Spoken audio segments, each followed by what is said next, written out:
Since the beginning, the forces of light and darkness have engaged in an eternal war, a great conflict, whose victor will rise from the apocalyptic ashes to hold sway over all creation. To this end, the angels of the high heavens adhere to strict militaristic disciplines. Seraphim warriors strike at the enemies of light with swords imbued with righteous wrath and justice. The angels believe that only absolute discipline can properly restore order to the myriad of realms, while the demonic denizens of the burning hells hold that absolute chaos is the true nature of all things. The battles of the great conflict rage across both time and space, often infringing upon the very fabric of reality itself. From the crystal arch at the very heart of the high heavens to the arcane hellforge of the underworld, the warriors of these eternal realms journey to wherever their timeless conflict carries them. The legendary deeds of the heroes of the realms beyond elicit both veneration and insight. The greatest of these heroes was Iswal, lieutenant to the Archangel Tyrael and bearer of the angelic rune blade Azure Wrath.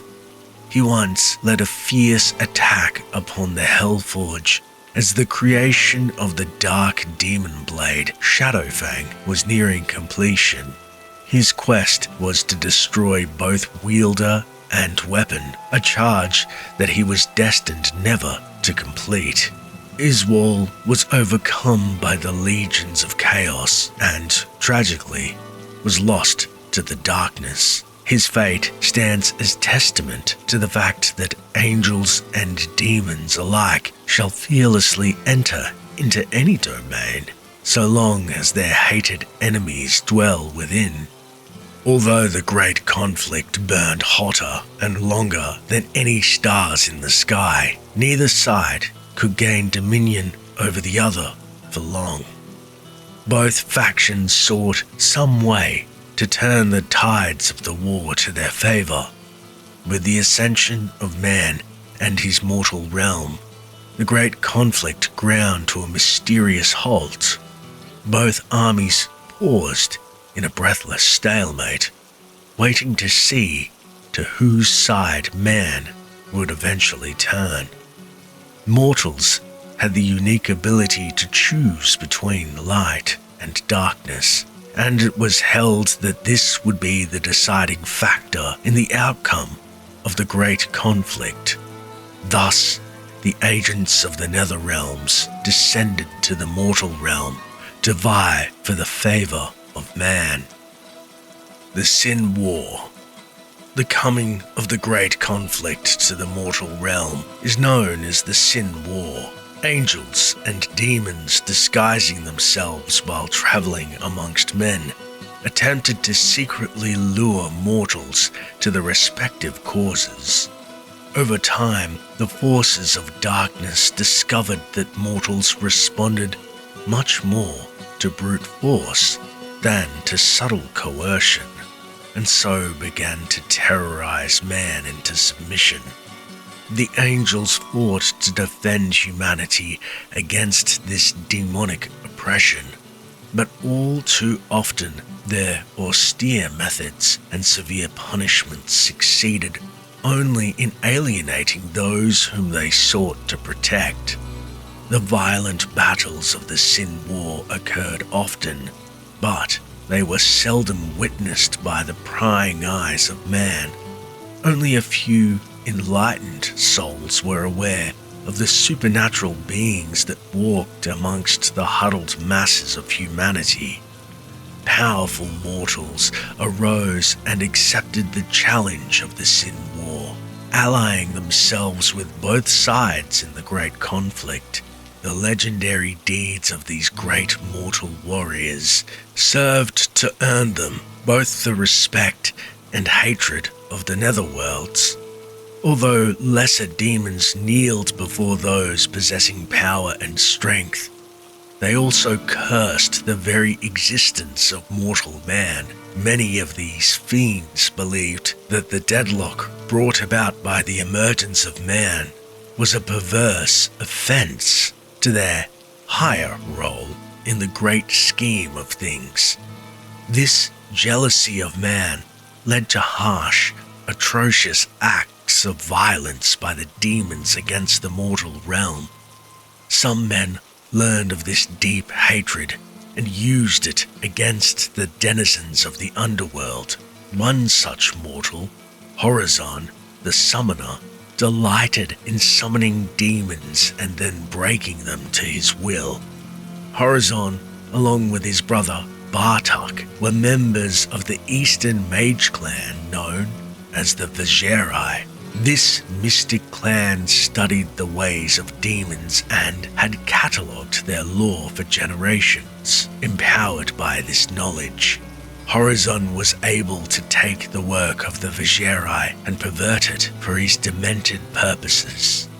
The denizens of hell sought revenge against this bold mortal, but Horizon managed to keep himself well protected within his arcane sanctuary. Bartok, the brother of Horizon, was eventually lured to the side of darkness. He was granted exceptional strength and longevity and fought alongside the legions of hell against the cursed Vigerai and eventually his own brother during the Sin War. Although Bartok was renowned amongst the warriors of many realms, his dominance in battle came with a terrible price. An insatiable lust for mortal blood pervaded his every thought and deed. Bartok soon became as fond of bathing in the blood of his enemies as he did of shedding it, and in time he came to be known only as the Warlord of Blood. The Dark Exile. 7 is the number of the powers of hell, and 7 is the number of the great evils. Juriel, the Lord of Pain, Endariel, the Maiden of Anguish, Belial, the Lord of Lies, Asmodan, the Lord of Sin. These are the true names of the lesser of the great evils. For ages uncounted, each have ruled over their own domains within the burning hells, seeking absolute dominion over their infernal brethren. As the lesser four continuously vied for the control of those forces that dwelled within their realms, the greater three held absolute power over the whole of hell.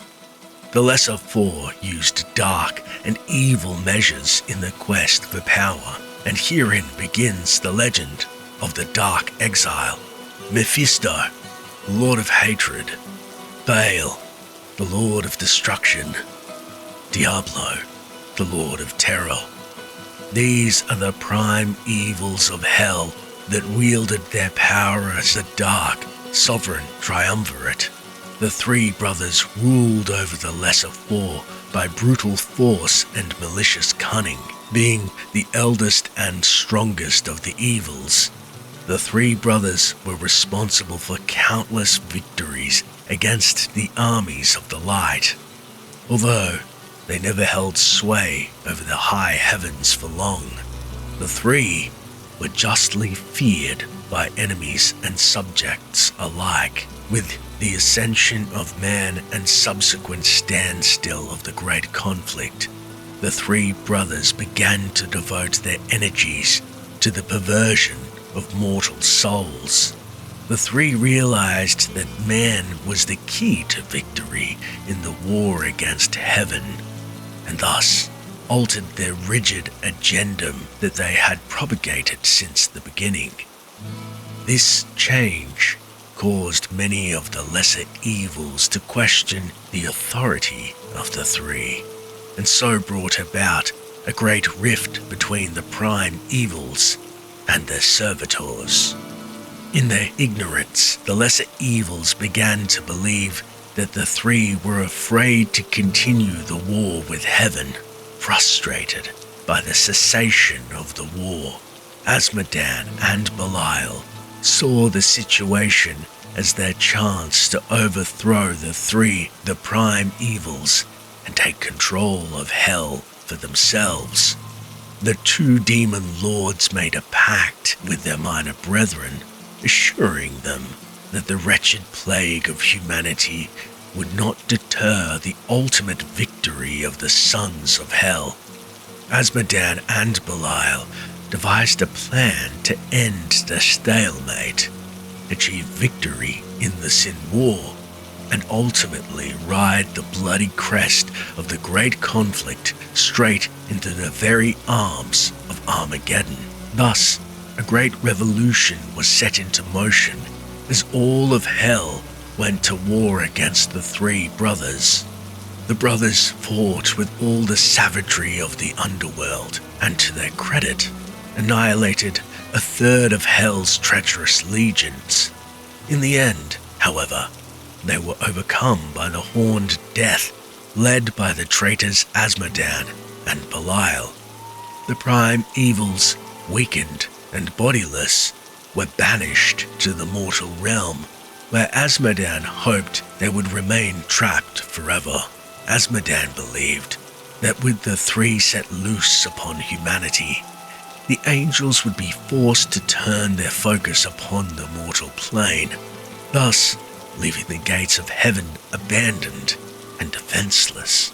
Those few demons who still pledged allegiance to the three brothers fled the wrath of Azmodan and Belial, escaping to the realm of man to seek out their lost masters. As the war fires died out upon the battlefields of hell, Azmodan and Belial began to argue over which of them held the higher authority.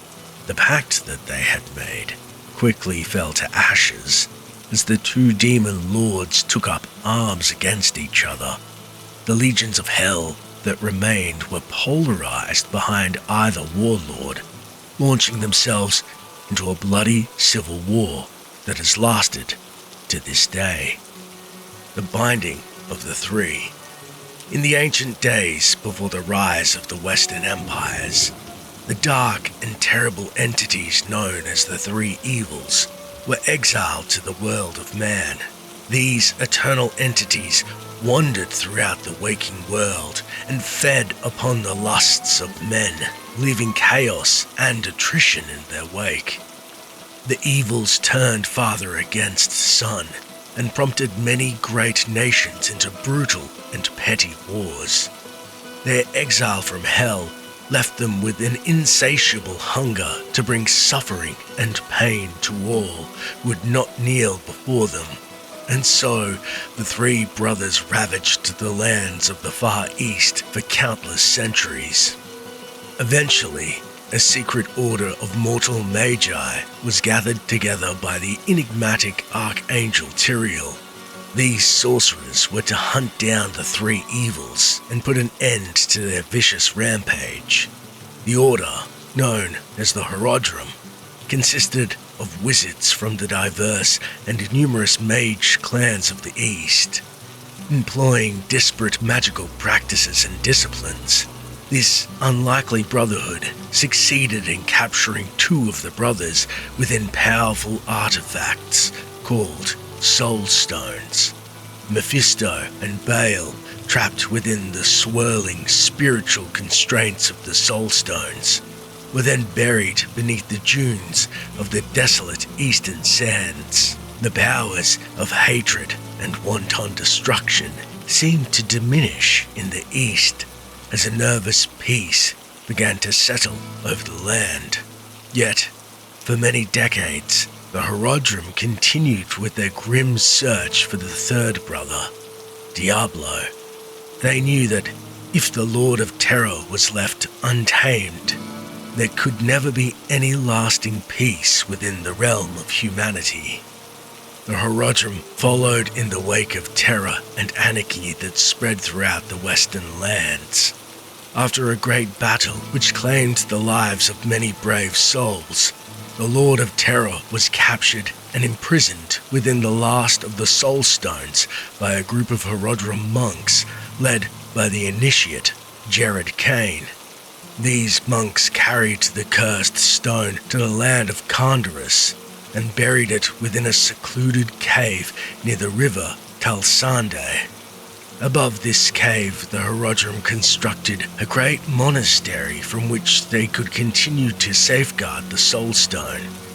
As ages passed, the Horodrim constructed a network of catacombs beneath the monastery to house the earthly remains of the martyrs of their order. Generations passed in Kandorus, and the numbers of the Horodrim slowly dwindled, with no quests left to undertake, and too few sons to sustain their guardianship. The once powerful order faded into obscurity. Eventually, the great monastery they had built fell to ruins as well. Although villages grew and thrived around the shell of the old monastery, no one knew of the dark, secret passageways that stretched into the cold earth beneath it.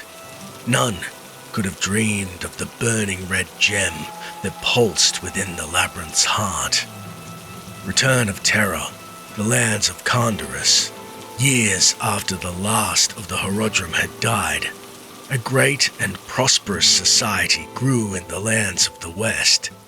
As time wore on, many Eastern pilgrims settled in the lands surrounding Kandorus and soon established small, self-contained kingdoms. A few of these kingdoms bickered with Kandorus over holdings of property or routes of trade. These squabbles did little to upset the lasting peace of the West, and the great northern kingdom of Westmarch proved to be a strong ally of Kandorus, as the two lands steadily engaged in ventures of barter and commerce.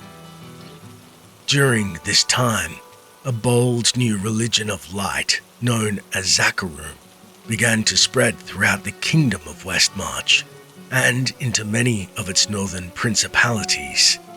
Zakarum, founded in the Far East, implored followers to enter into the light and forsake the darkness that lurked within their souls. The people of Westmarch adopted the statues of Zakarum as their sacred mission in the world. Westmarch began to turn towards its neighbors, expecting them to embrace this new beginning as well.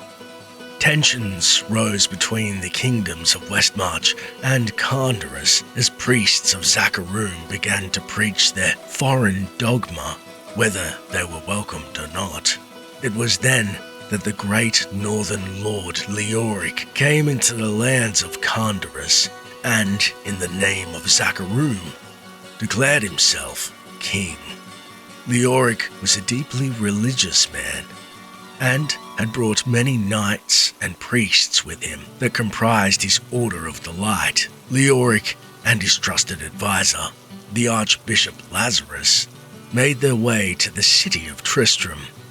Leoric appropriated the ancient, decrepit monastery on the outskirts of town for his seat of power and renovated it to match its time-lost glory, although the free people of Kandorus were not pleased with being placed under the sudden rule of a foreign king. Leoric served them with justice and might. Eventually, the people of Kandorus grew to respect the kind Leoric, sensing that he sought only to guide and protect them against the oppression of darkness. The Awakening. Not long after Leoric took possession of Kandorus, a power long asleep awakened within the dark recesses beneath the monastery.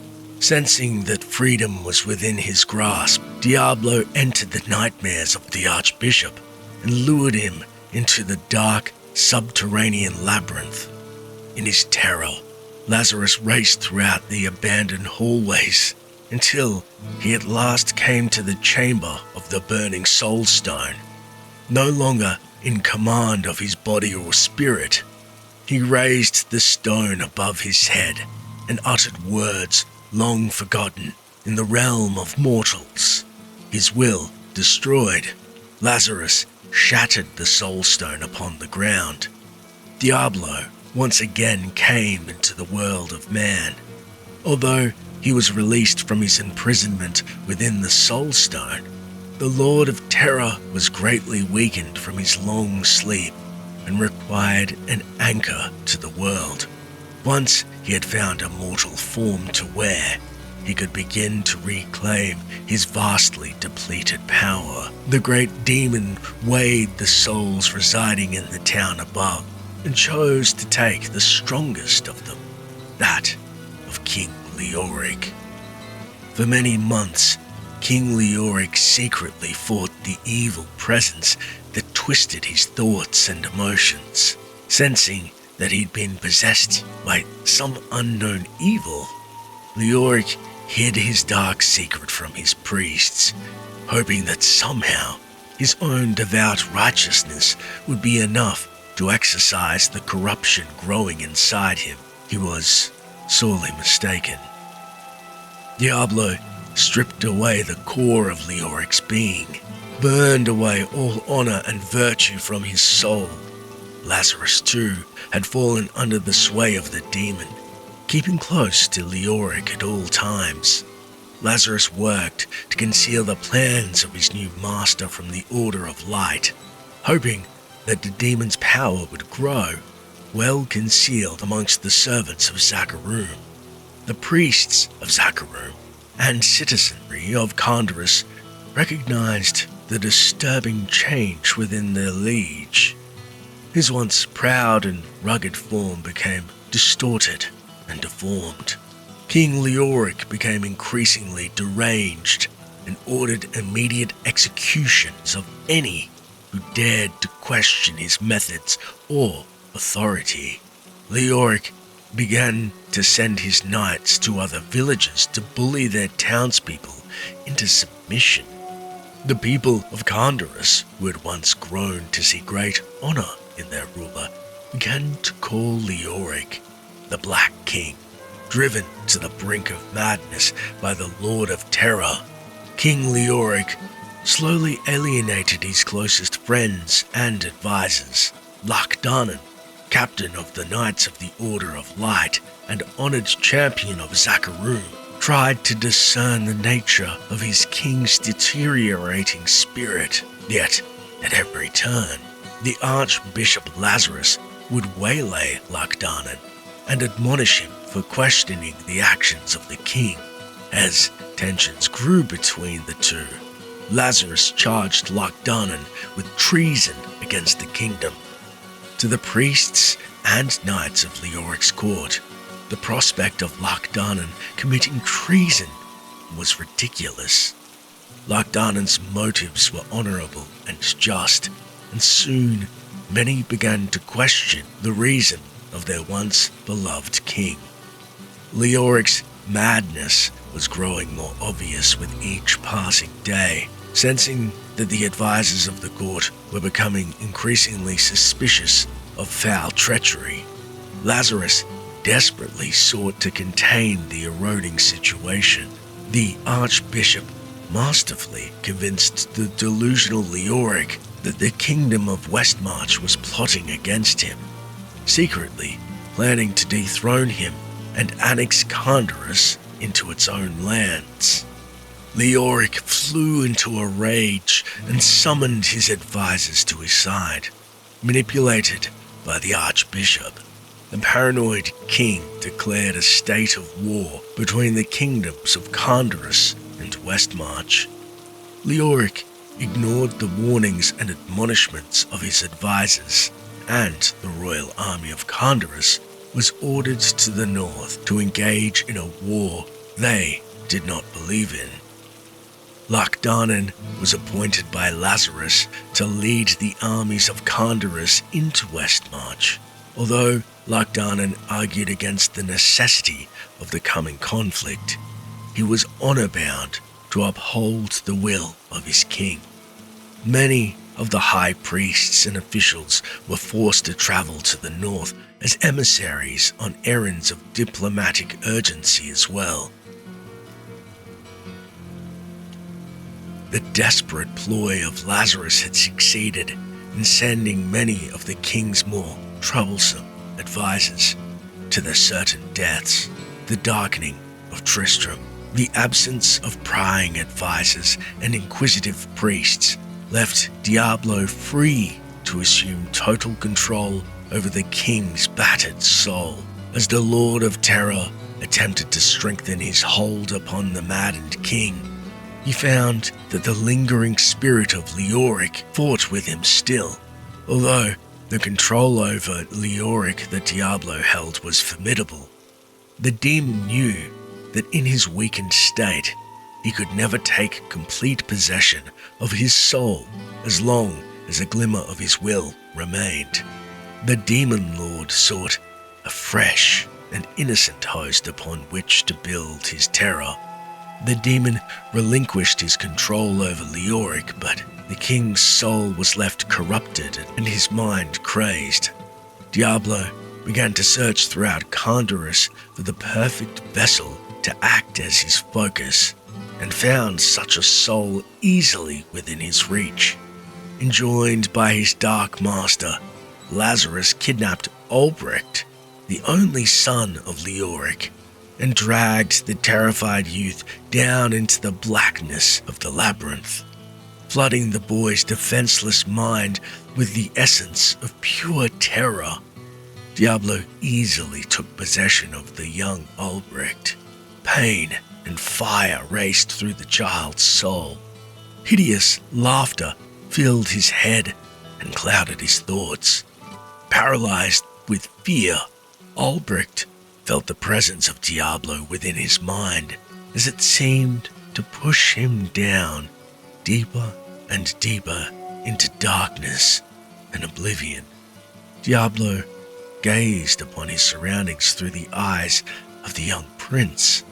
A lustful hunger still tortured the demon after his frustrating bout for control over Leoric, but the nightmares of the boy provided ample substance to sate him, reaching deep into Albrecht's subconscious.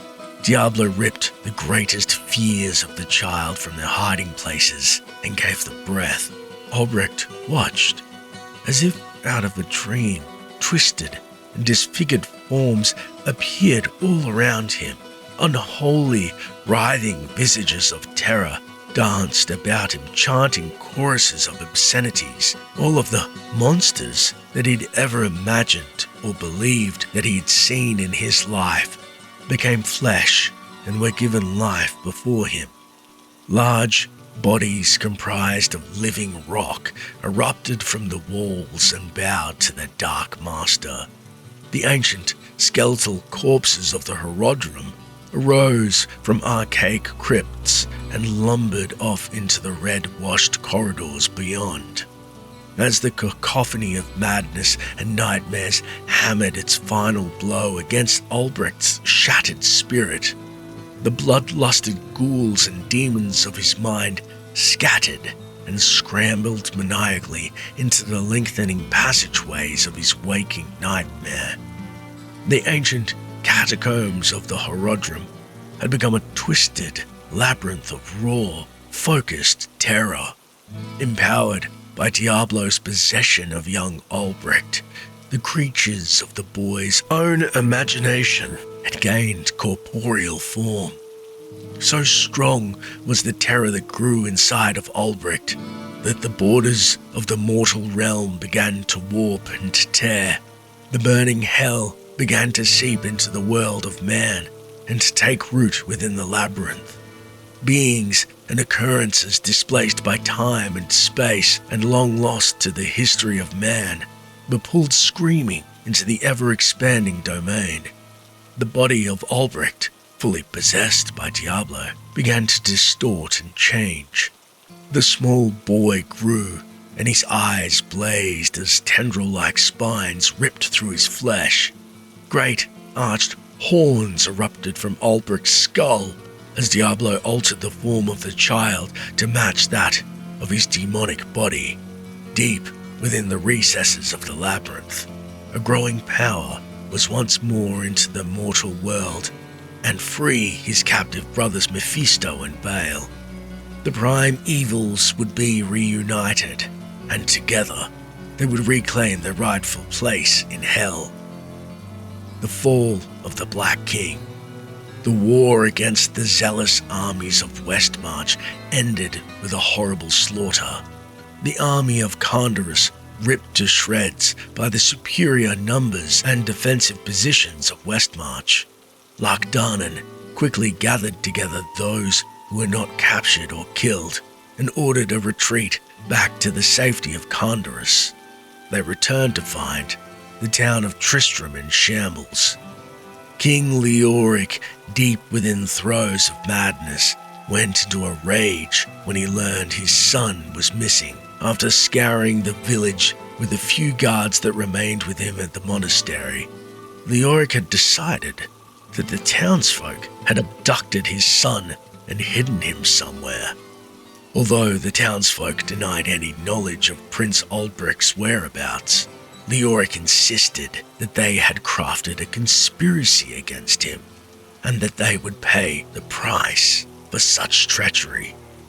The mysterious disappearance of the Archbishop Lazarus left no one in Tristram with whom the king would take counsel. Overcome by grief and dementia, Leoric had many of the townsfolk executed for the high crime of treason. As Lochdanen and his fellow survivors returned to confront the king, Leoric sent his few remaining guards against them, believing that Lochdanen was somehow part of the townsfolk conspiracy. Leoric decreed that he and his party were to die. Lochdanen, finally realizing that Leoric was beyond salvation, ordered his men to defend themselves. The ensuing battle carried them down into the very halls of the darkened monastery, bringing a final desecration to the once holy sanctum of the Horodrim. Lochdanen won a bittersweet victory as his men were forced to kill all of Leoric's deceived protectors. They cornered the ravenous king with his own sanctuary and begged him to explain the atrocities he had committed. Leoric only spat at them and cursed them for traitors against both his crown and the light. Lochdanen walked slowly towards his king and sorrowfully drew his sword, full of grief and rage. All honor having been cast to the winds, Lochdanen ran his blade through Leoric's shriveled, blackened heart. The once noble king screamed an unearthly death cry, and as his final madness finally overtook him, he brought down a curse upon those who had so betrayed him, calling upon the forces of darkness that he had spent his entire life combating. Leoric condemned Lochdanen and the others to eternal damnation. In that last fleeting moment within the heart of the monastery, all that was ever virtuous or honorable about the stewards of Condorus was shattered forever. The reign of Diablo, the Black King, lay dead, slain at the hands of his own priests and knights. The young Prince Aldbrich was missing, and the proud defenders of Condorus were no more. The people of Tristram looked about their lifeless town and were greatly dismayed. Awash in feelings of both relief and remorse, they soon realized that their troubles had merely begun. Strange, eerie lights appeared in the darkened windows of the monastery. Misshapen, leathery-skinned creatures were seen venturing forth from the shadows of the church. Horrible, wounded cries seemed to linger on the wind, emanating from deep underground. It became apparent that something quite unnatural had infested the once holy site. Travelers on the roads surrounding Tristram were accosted by cloaked riders that seemed to now constantly roam the deserted countryside. Many villagers fled Tristram, making their way to other towns or kingdoms, fearing some unnamed evil that seemed to wait in the shadows all around them. Those few who chose to remain seldom ventured out at night and never tread foot upon the grounds of the cursed monastery. Whispered rumors of poor innocent people being abducted in the night by wicked, nightmarish creatures filled the halls of the local inn, with no king, no law, and no army left to defend them. Many of the townsfolk began to fear an attack from the things that now dwelt beneath their town. The Archbishop Lazarus, frayed and dishevelled, returned from his absence and assured the townsfolk that he too had been ravaged by the growing evil of the monastery. With their desperate need for reassurance clouding their good judgment, Lazarus whipped the townspeople into a frenzied mob, reminding them that Prince Ulrich was still unaccounted for. He persuaded many of the men to follow him into the depths of the monastery to search for the boy. They gathered torches, and soon the night air glowed with the flickering light of hope. They armed themselves with shovels, picks, and scythes, and so prepared, they boldly followed the treacherous archbishop straight into the fiery maw of hell itself.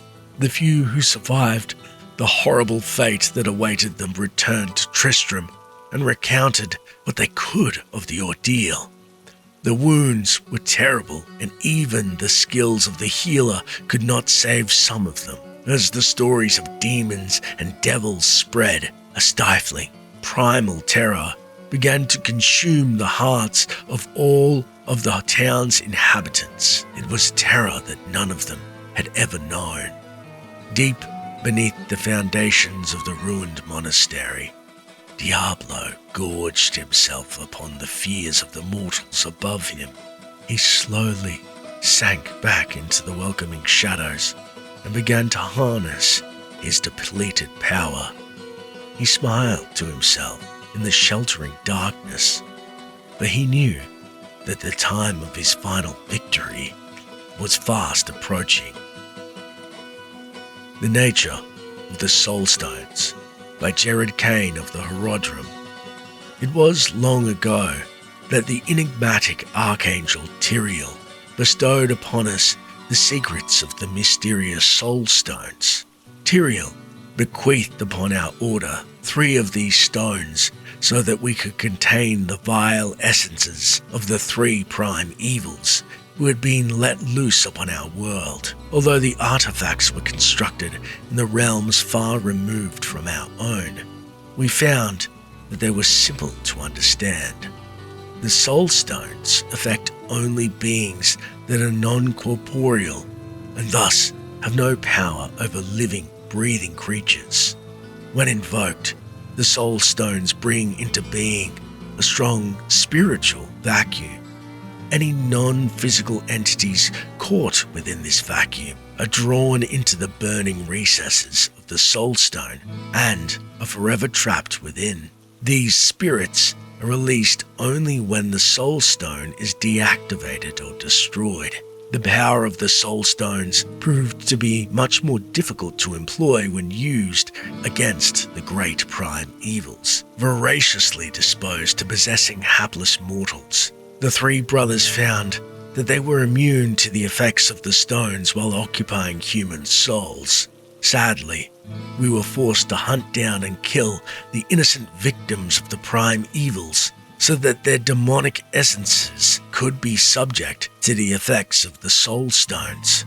Mephisto and Diablo, once found, were easily lured into the soul stones. The capture of their brother Baal, however, became complicated when the soul stone that was meant to be his eternal prison was shattered and fragmented. We found that while the shards still held the power to lure the demon to them, they could not properly contain it. Tal Rasha, a fellow initiate who has been since immortalized in Horodrim lore, theorized that a mortal of strong will might be able to contain Baal within his own mortal soul. This sacrifice meant that the essence of any mortal so chosen would forever be tortured while locked in eternal conflict with the enthralled demon. To this end, Talrasha volunteered to contain the raging Lord of Destruction. Piercing his breast with a shard of the Soul Stone, Talrasha took within himself the essence of Baal, Lord of Destruction. The initiate's body was shackled, chained and buried deep within a tomb under the desert. The sacrifice of Talrasha has kept Baal imprisoned for many years now, and although the demon was imprisoned without the use of a whole Soul Stone, we believe that our victory may be a hollow one. Should Talrasha ever escape, he would have the formidable powers of Baal added to his own. By ridding the world of this present evil, we may have created a nightmare worse than which we first sought to contain.